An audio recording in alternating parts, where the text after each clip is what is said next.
Hey everyone, on today's video of Odyssey Overland 4x4, I'll be showing you how to remove the outer fenders on your square body vehicle.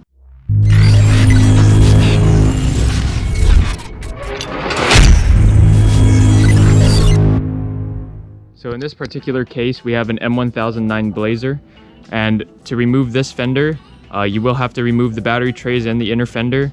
I have a video on that if you want to check that out. Be sure to click the link in the description below if you didn't get that far. Otherwise, I would suggest taking out the inner fenders because it might be a little bit easier for you, and it really isn't that much work, although it's totally optional. You don't really have to, but I'm digging in deep into the cab because I need to do some repairs. So for me, that was what I needed to do. The first step that you have to do is remove the hood and start disassembling your grille assembly. I'll show you that now.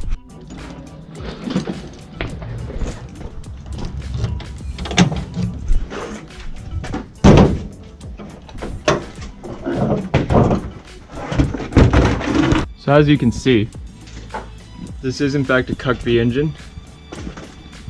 Looking in here, we can see that the hood supports are actually bolted directly to the fender, and that's why we're gonna have to remove the hood itself.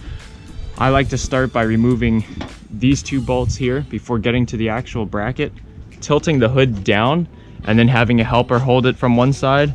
Then you can unbolt these two bolts, and then also the other two over there, and then it'll make removing the bracket a lot easier. Okay, so with the hood tilted down, you should have something that looks like this. As you can see, the approach that we did was remove those two bolts. Now all that one has to do is remove these two, and then you should be able to lift this hood up and move it to the side without scratching anything. If you don't have enough help and you don't have 3 people or something, you can put some rags underneath of the hood here, so that way it doesn't scratch up the front of the vehicle.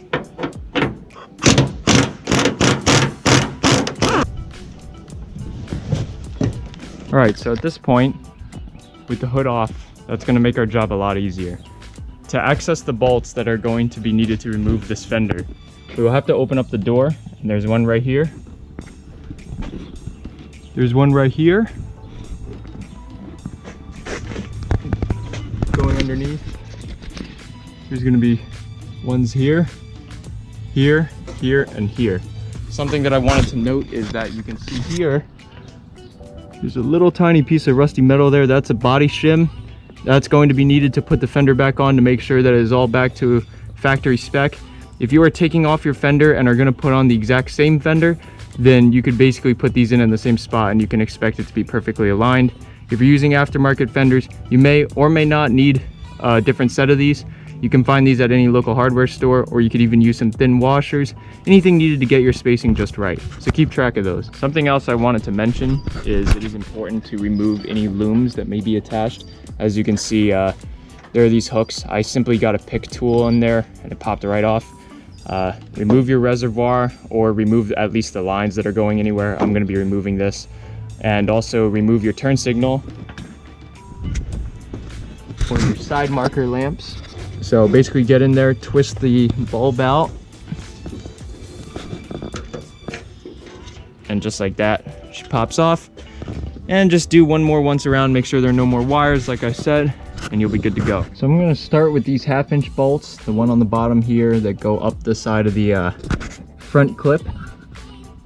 And I'm gonna leave this top one in there. I might loosen it up a bit, but make sure you have a helper that can support this side of the fender while you work on the rear.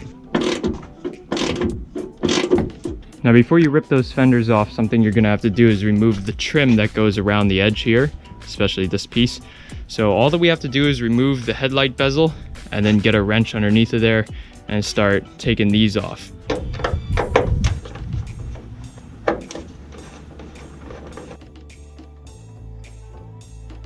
To remove all the speed nuts around here, I was able to do that with a 10 mil. For the top one, I would highly recommend removing this headlight, or you might be able to get a very low profile wrench in there, but I don't really have one of those. So I'm just gonna pop this headlight off and that'll make life a lot easier. Okay, so at this point with the headlights off, that did make removing the trim a lot easier. As you can see, you don't have to remove the upper and lower grille moldings, just the side pieces. I was able to do this without removing this. If for whatever reason you ran into some trouble, just take the grill off and remove it. It'll make it a lot easier. So something else that we're gonna have to do is remove this filler panel here. As you can see, there are a couple bolts that go on this side as well as the other side. It is really up to you. Your grille can hold this in place, so you don't really have to remove it out of the vehicle. If you do have to remove the grille. It's really your call what you want to do. I'm gonna probably see if I could leave this in here. Removing this grille would just be a whole nother process, and I don't really find it to be 100% necessary. So yeah, these are also 1/2-inch bolts. Remove that with a wrench, not a socket, because you're probably not going to be able to fit it in there.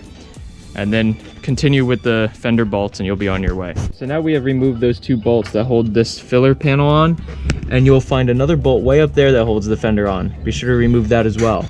Okay, so now with that bolt removed, what we're going to attempt to do is remove this bolt right here between the door jamb. And what I did was I actually removed all these bolts, but I'm leaving this top one on kind of loose. That way we can remove that at the very end with a helper holding this panel up, so that way it doesn't scratch anything.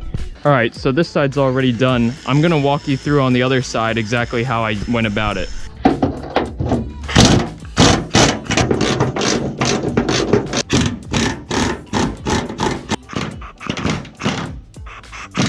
All right, everyone, and as you can see, it's really that simple. Just be sure to leave those top 2 bolts in, so this way your helper can hold it, and then you both can take the fender off at the same time to avoid any scratches. If this helped, please rate this video, leave a comment down below of any suggestions on how to do this. I'm sure there are lots of ways to do it, and this is by no means a definitive guide. And please subscribe for future updates. Thanks.